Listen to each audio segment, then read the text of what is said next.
Tubocha no ne choto chenyini namara twala nakali wansi kaleko nengo zinengo kurdi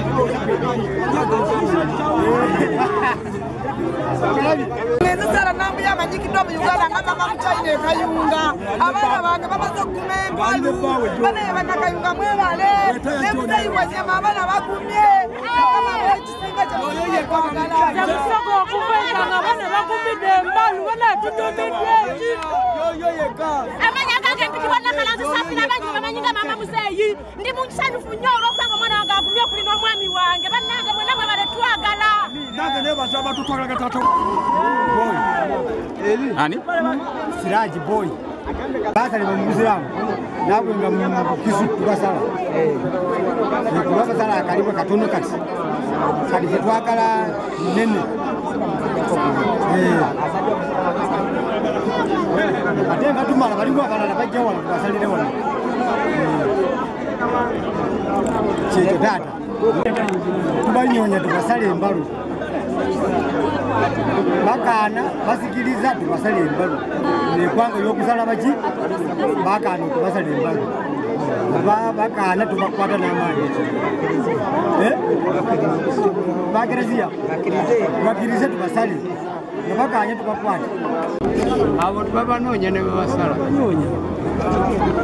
yo tutegera toyo simusale abe musirikale era tumuwenja wingira gwagana amigo ayagala wanyama Hudson lero kutani ikawa asala abantu banyi sokati babande eka ya bantu bibasose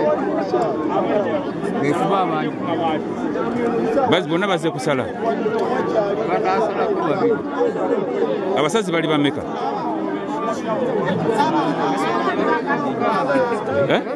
ngawe naguma nabo bagumye teri mwana atuswaziza bonabona balese embalu teri wade kwekanga kona nze bwayonuwa sala mu Uganda Giderinya lyange nze kwale Bernard boda ekisachi kyangu si kya muzannyo tomalaga yimira kikutiya era abango otitira tokola kito yimirira fe twayimira nze nayimira 28 nayimira 28 etera buli omu yakakasa nagamba omwana yaleta embalu bana je nasalubanga n'emyaka 13 n'embalu yange nga tewali n'omuntu akutteko kati embalu si ya muzannyo bananga talalaga kukola ky'abagisu embalu enyumba gyakola be bana kikambwe amanya gange sitagodi yabafuna kutabani wange kwa Derek yani wetaya abana bade bavuye mutabani wange ne Uganda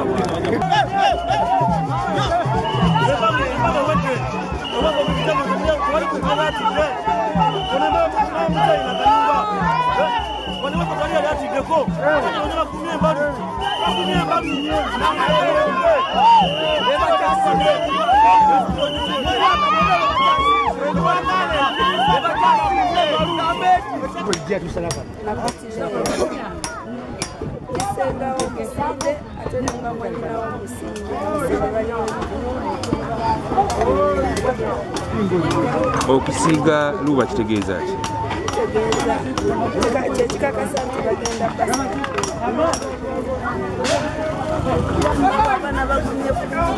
ki tebatuswaziza abana bagumye